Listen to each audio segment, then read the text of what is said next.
heart of Compton, where the streets pulse with stories of struggle and strength, a simple city bus ride takes a sharp turn into a moment of reckoning. When a racist bus driver demands Snoop Dogg move to the back, the iconic rapper makes a choice that forces everyone on board to face one question: will they stay silent or stand up? The city bus hissed to a stop on a busy Compton street. Doors swung open, letting in a gust of cool morning air. People shuffled in, shoulders hunched against the chill. Among them stood Snoop Dogg, calm, collected, unmistakable in his shades and smooth stride. He stepped on board, nodded to the driver, and dropped his coins into the fare box. Behind the wheel was Michael Henderson, a man whose scowl deepened the moment he saw Snoop. "Let's move it," Henderson snapped, his tone thick with impatience. Snoop didn't bite, just adjusted his balance and started toward an empty seat near the front.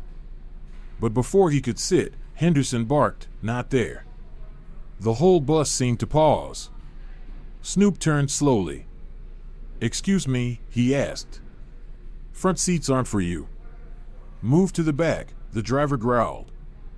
The air went heavy. A woman with a toddler looked down, clutching her child. An older man buried himself in his newspaper. Snoop didn't flinch. He stood tall and spoke with quiet confidence. "I paid my fare. I'll sit where I want." Suddenly, the bus jolted. Henderson slammed the brakes hard. Passengers grabbed for poles and seatbacks. Then Henderson stood, finger pointed in Snoop's face. "You don't run this bus. Either you move or you're getting off." A nervous murmur spread down the aisle. Someone started filming.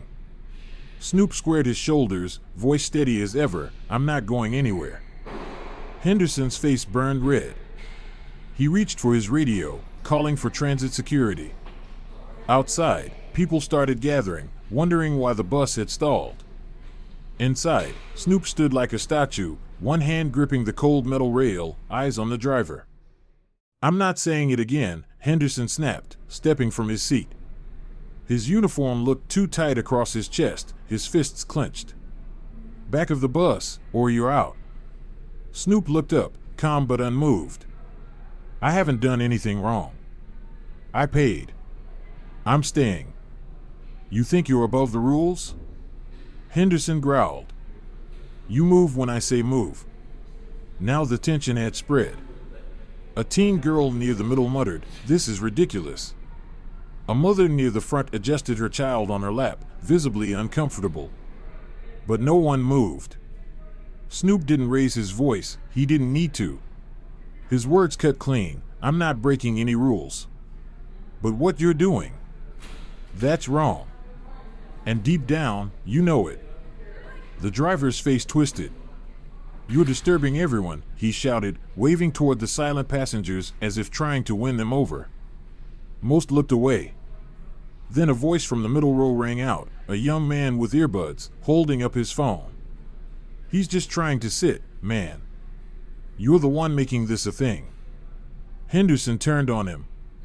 "Stay out of it." But the young man just leaned back and kept filming.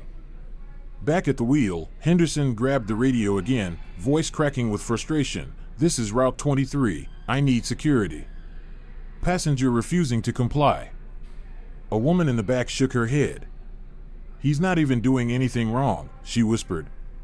Snoop turned slowly to face the rest of the bus. His eyes scanned their hesitant faces. His voice was low but carried weight. "This isn't just about me. This is about what's right. You're off this bus the second security gets here." Henderson snapped, his voice sharp and final. A little boy tugged on his mother's sleeve. "Why is the driver yelling at him, Mommy?" he asked in a loud whisper. She shushed him quickly, eyes darting toward Henderson. Snoop gave the kid a small, gentle smile. "Sometimes people get angry when they're called out for doing something wrong," he said softly. "Don't talk to him," Henderson shouted, his voice echoing through the bus like a thunderclap. His frustration was boiling over. Passengers flinched. The young man with the phone didn't budge. "You're digging yourself a hole, man. The whole world's gonna see this," he said steadily, camera still rolling.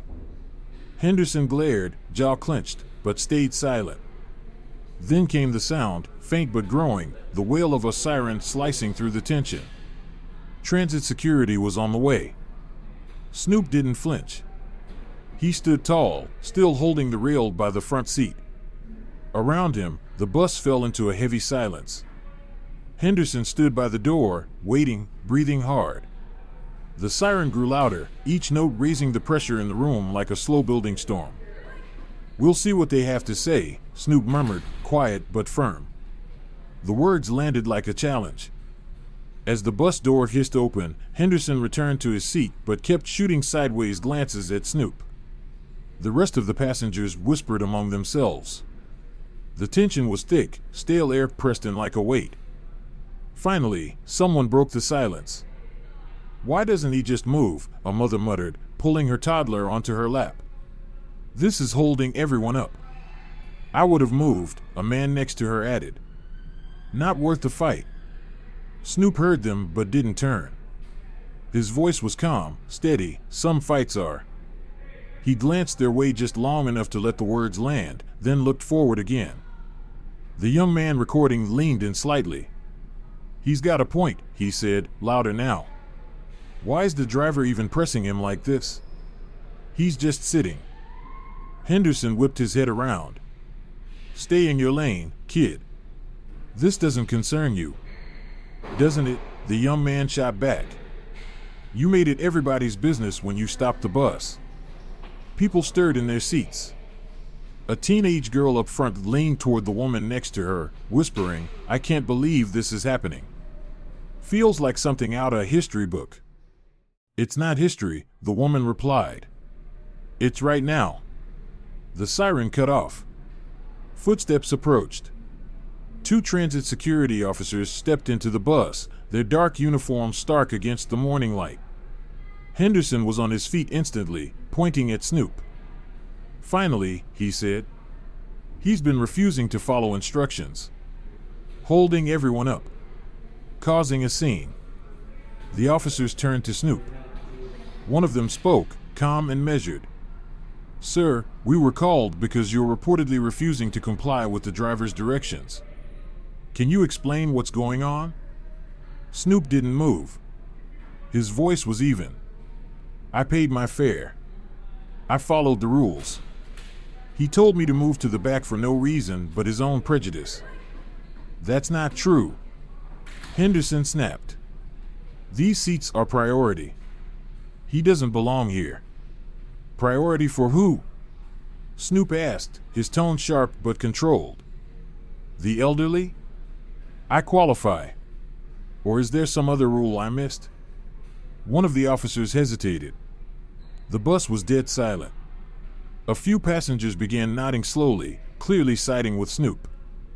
The young man with the phone tilted his camera to capture the whole scene: Snoop, the officers, Henderson. Everyone was watching. "Sir," the second officer said, choosing his words carefully, "the easiest thing would be to just move seats. We're just trying to resolve this without further delay." Snoop didn't blink. "I'm not the one causing the delay. He is. And if I give in now, he'll keep doing this to the next person. And the next. And he'll think he's right." From the middle of the bus, the teenage girl suddenly stood. Her voice shook, but she spoke up. "He's right. Why should he have to move? He's not the problem. Sit down." Henderson barked, completely losing control. "You want to get thrown off too?" "That's enough," the first officer snapped, holding up his hand and stepping between Henderson and the girl. "We'll handle it. Everyone's already seen what you're doing, man," the young guy with the phone said, his voice rising with bold defiance. "This video's gonna be everywhere by tonight." A fresh wave of murmurs spread through the bus. In the back, a man in a sharp suit who'd stayed silent until now finally spoke. "This is ridiculous. He hasn't done anything wrong. Just let him sit so we can all move on." Henderson's face darkened, his fists clenching at his sides. "You people don't get it," he snapped. "Rules are rules. You can't just let anyone sit up here." Anyone? Snoop said, his voice cutting clear through the tension. Or just people who look like me? The whole bus went quiet. His words hit the air like a punch. Heavy. Unavoidable. The officers exchanged tense glances, clearly uncomfortable. Outside, more and more people were gathering, drawn to the still bus and the rising noise. The guy with the phone turned his camera toward the growing crowd outside, capturing the curious faces now peering through the windows. "We need to make a decision," said the second officer, tension in his voice. "Sir, are you willing to step off the bus so we can defuse the situation?" Snoop stood tall, unmoving. "No," he said. "I've done nothing wrong. And I'm not walking away from this. Not today." The officers hesitated. They could feel it, the whole situation teetering on the edge. Henderson shook his head and muttered something under his breath as he slumped back into his seat. Inside the bus, the silence was electric. Outside, the crowd thickened. People were filming, pointing, whispering. Snoop didn't move. He stood like stone, not loud, not aggressive, but completely immovable. His stillness said everything. One of the officers turned to Henderson, voice strained. "Sir, what exactly are you asking us to do here?" "He's not being aggressive. He's not a threat." Henderson threw up his hands. "Are you serious? He's refusing to follow directions. I can't do my job with someone like him sitting up here, causing a scene." A young woman in the middle of the bus, voice shaky but strong, called out, "You're the one causing the scene." "Not him." Others nodded. Murmurs turned into words of agreement. The teenage girl who had spoken earlier stood again. Her hands gripped the seat in front of her as she found her voice. "He's just sitting there. What's the big deal?" Henderson snapped toward her. "You want to get thrown off too? Sit down and shut your mouth." "Let's keep this civil," the first officer said, stepping in with a raised hand. His voice was firm but tired. He turned to Snoop. "Sir, please. Just consider moving. It might make things easier for everyone." Snoop didn't flinch. "Easier for him," he said, nodding toward the driver. "Not for everyone. And I'm not giving him the satisfaction." Suddenly, a loud chime pierced the tension. The guy with the phone grinned, holding it up. "It's already online. Over 1,000 views. 5 minutes." Henderson's eyes locked on him. His voice dropped low and furious. "You put this on the internet?" "Damn right," the guy said.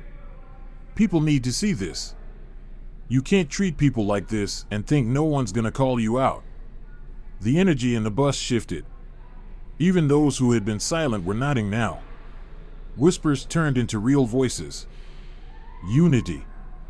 Momentum. The man in the suit near the back stood up. His voice was calm, but firm. "This isn't 1955. He has every right to sit where he wants." With a loud slam, Henderson pounded his fist against the dashboard. Everyone jumped. "I've had it," he yelled. "He's off this bus, or nobody moves." The officers both stiffened. Enough was enough. The first officer stepped forward, his voice no longer patient. "Sir, if you keep escalating this, you will be the one facing consequences. You called us to handle the situation. Now let us do our job." Outside, the crowd had grown. Phones were raised. People were filming. The tension wasn't just on the bus anymore, it was bleeding out into the street. "What's going on in there?" a man in a construction vest called out. "Driver's being a racist jerk," someone from the back of the bus shouted. A few people outside laughed and cheered, some banging on the side of the bus to show support. Inside, the second officer ran a hand down his face, clearly overwhelmed. He looked at Snoop again, voice softer now, trying one more time. "Sir, I understand where you're coming from. I really do. But this is getting bigger by the minute. Are you sure you want to keep pushing this?" Snoop glanced toward the crowd outside. They weren't just curious now, they were watching. Waiting. Some angry. Some hopeful. All eyes were on him. Then he turned his gaze back to the passengers. Their faces were a mix, some tense, some tired, some finally realizing this was about more than a seat. Snoop didn't move. He didn't have to. His silence said it all. The young man with the phone looked at Snoop, then gave a small nod. "Yes," Snoop said, his voice calm, unwavering. "I'm sure. This isn't about me. It's about what's right." One of the officers straightened up, giving him a quiet nod of acknowledgement. "All right, sir. Then we'll stay until this is properly resolved." From behind them, Henderson let out a sharp, bitter laugh.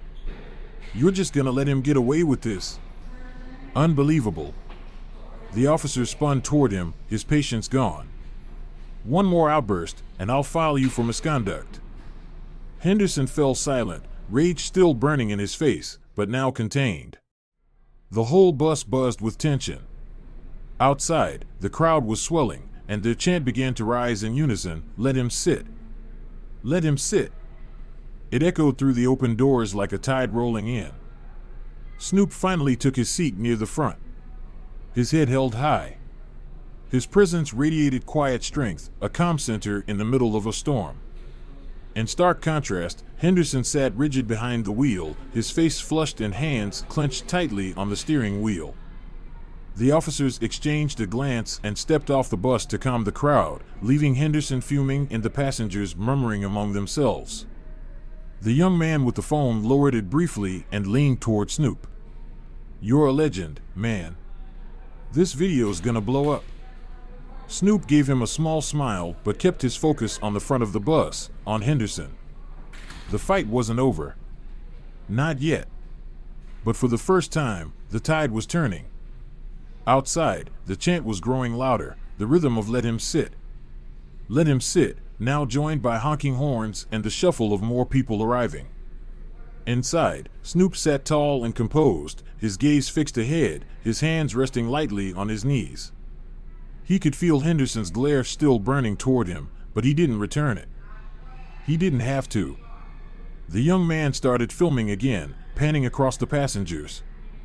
"Y'all see this?" he said loud enough for the whole bus to hear. "This is what standing up looks like. Remember his face. He's making history." Henderson snapped, turning toward the young man. "Turn that damn thing off. You're disrupting the bus just like he is." The young man smirked. "Disrupting? I'm documenting. There's a difference." From the middle row, a woman with a worn leather bag spoke for the first time. "Honestly, we should all be documenting this. He's treating that man like trash for no reason." Henderson spun toward her, his frustration boiling over. "Lady, you don't know what you're talking about. I've been driving this route for years. I know how to handle troublemakers." "Troublemaker," the teenage girl from earlier shot back, standing up again. "He's literally just sitting there. How's that trouble?" Henderson's voice cracked. "You all want to play hero, huh? Fine.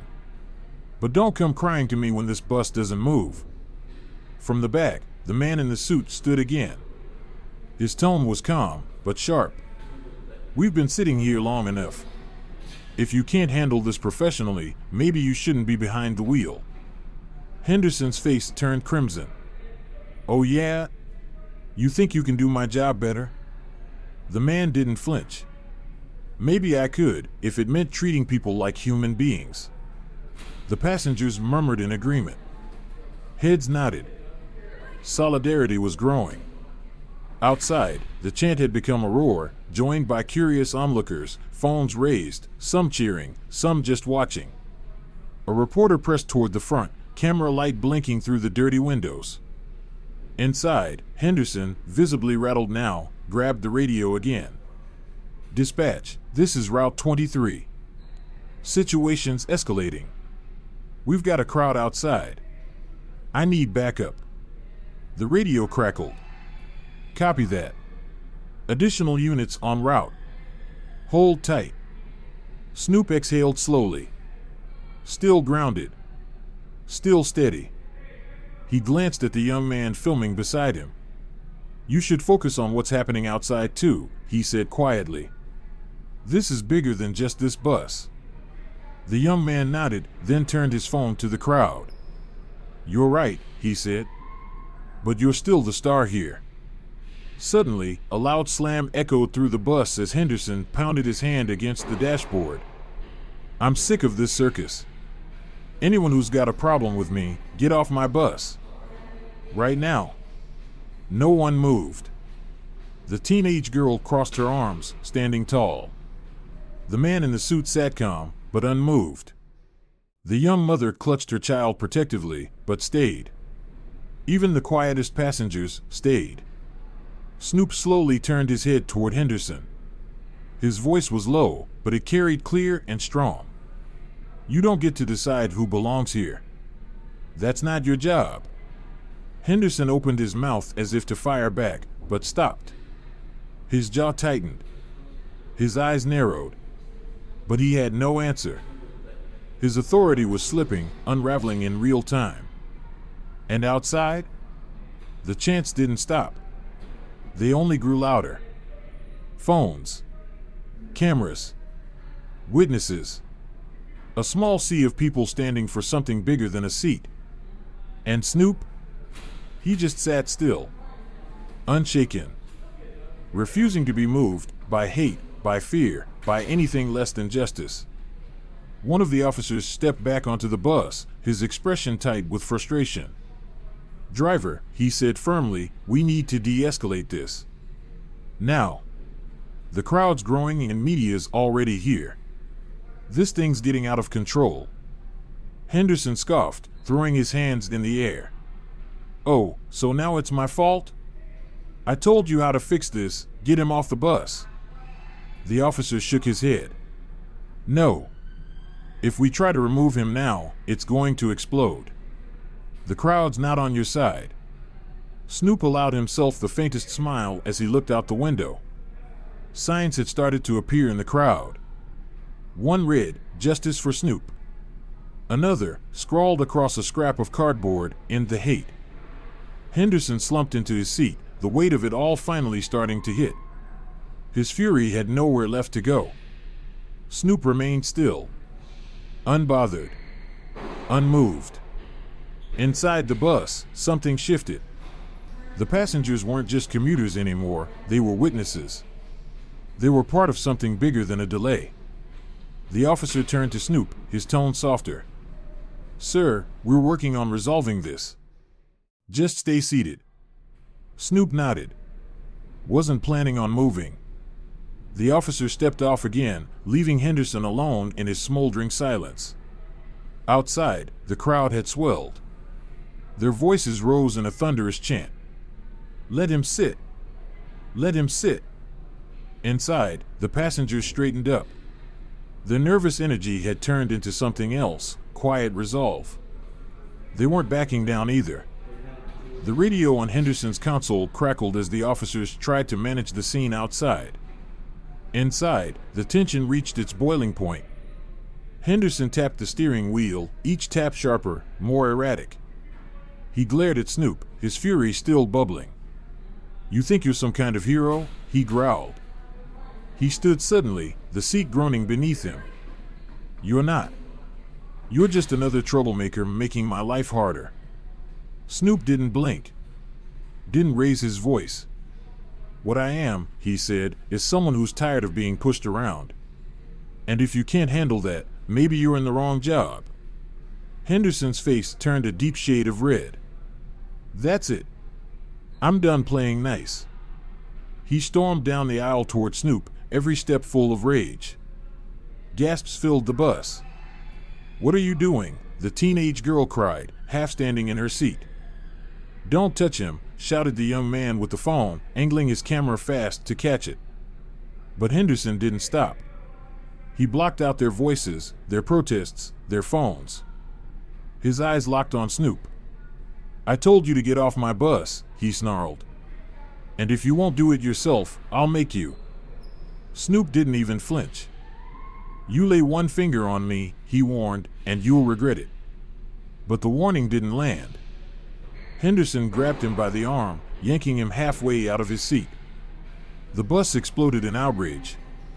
"Stop him," someone yelled. The guy filming lunged forward. "Let him go." But Henderson shoved him back with a grunt, sending him crashing into a seat. Snoop winced, but never cried out. Even as Henderson dragged him further, his dignity never cracked. "This is assault," Snoop said, his voice firm. "You're not above the law." Suddenly, the doors slammed open. "Stop." "Right now," an officer barked, charging into the bus. His hand instinctively hovered over his belt. "Driver, let him go." Henderson froze in place, his grip still locked. "He's disrupting my bus," he shouted. "I'm just doing my job."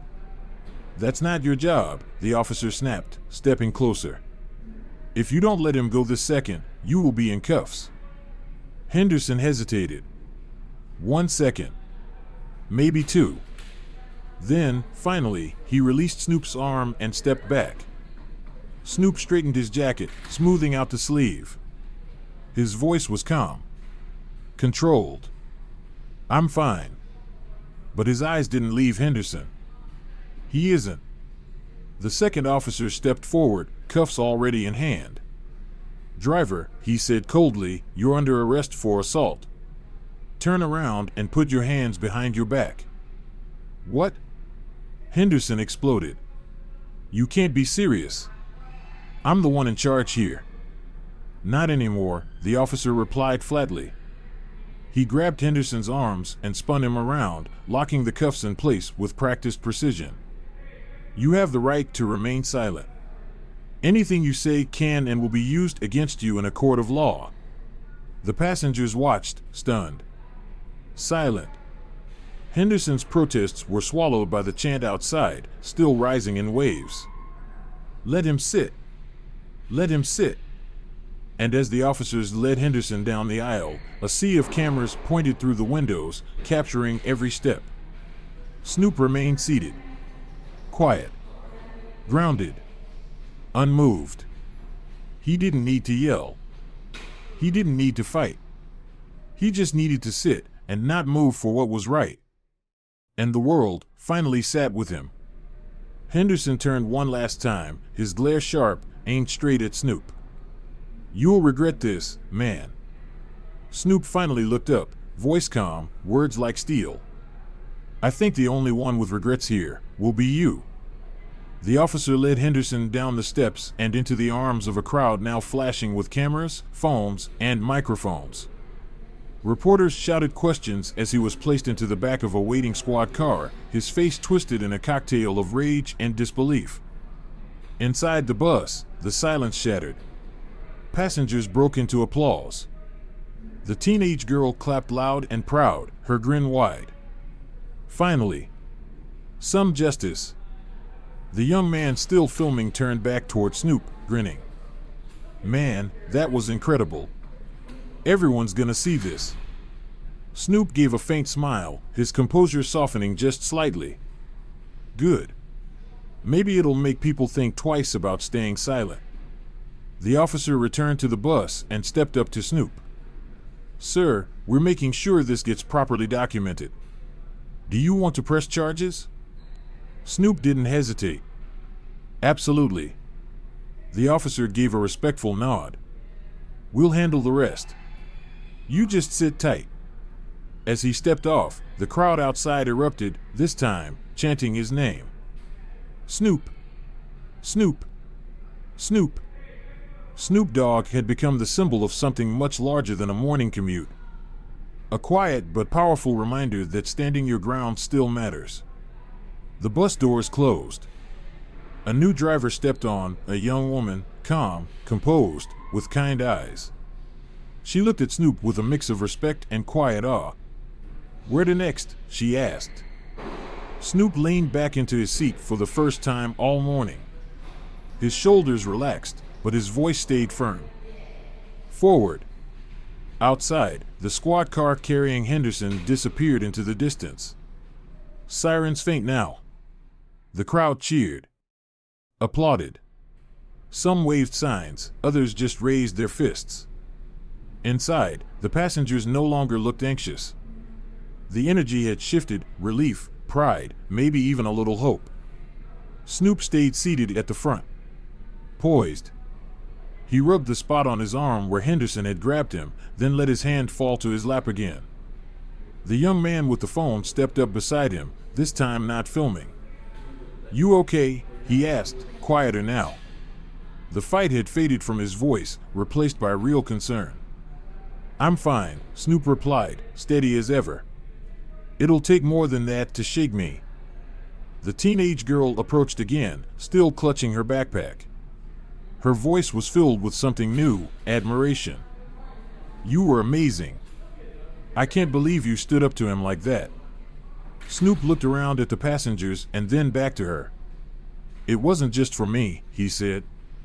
"Sometimes you've got to take a stand, even when it's uncomfortable." His words seemed to ripple through the bus. The man in the suit finally spoke. "You've got more courage than most, Mr. Dogg. You've inspired all of us today." A young mother, still holding her child close, leaned forward. "I'm sorry I didn't speak up sooner," she said quietly, guilt in her voice. "I was just scared." Snoop offered a gentle smile. "It's not easy. But every voice matters. Just remember that next time." The young man held up his phone again, screen lit up. "Your video's blowing up. Tens of thousands of views already. People are sharing it everywhere." Snoop raised an eyebrow, the corner of his mouth lifting. "Guess the truth has a way of getting out." Just then, the new driver stepped fully inside, scanning the passengers. "Good morning," she said, her voice calm but carrying. "I'll be taking over. Sorry for the delay, folks." Then she looked at Snoop. "Mr. Dogg," she asked, her voice respectful. He nodded. "I just want to say thank you. What you did today, it's not just for you. It's for all of us." The bus went quiet. Her words landed like weight, steady and undeniable. Snoop nodded again. No words needed this time. The engine rumbled back to life. As the bus rolled forward, the passengers began to talk among themselves. Some were outraged at how Henderson had kept his job. Others discussed how easily silence had almost won. Snoop sat still, listening. A comm center in the middle of a bus full of people finding their voices. The young man sat next to him now, camera off for the first time. "What happens next?" he asked. Snoop looked out the window, then back at him. "I press charges," he said. "And then, we see where the fight takes us." The kid nodded slowly. "Your video, it's bigger than just this bus." "It has to be," Snoop replied. "Change doesn't come from silence." The teenage girl leaned over from across the aisle. "Do you think they'll fire him for good?" Snoop's expression tightened. "I don't know," he admitted. "But whatever happens, people will know what he stood for. That's what matters."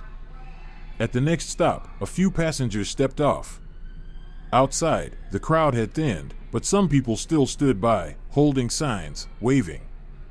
Snoop looked out the window and lifted his hand, just once, in acknowledgement. The crowd responded instantly. Applause. Cheers. One last wave of support. As the bus pulled away, Snoop looked ahead. The road wasn't easy. But today? Today was a step. And now, the silence was broken.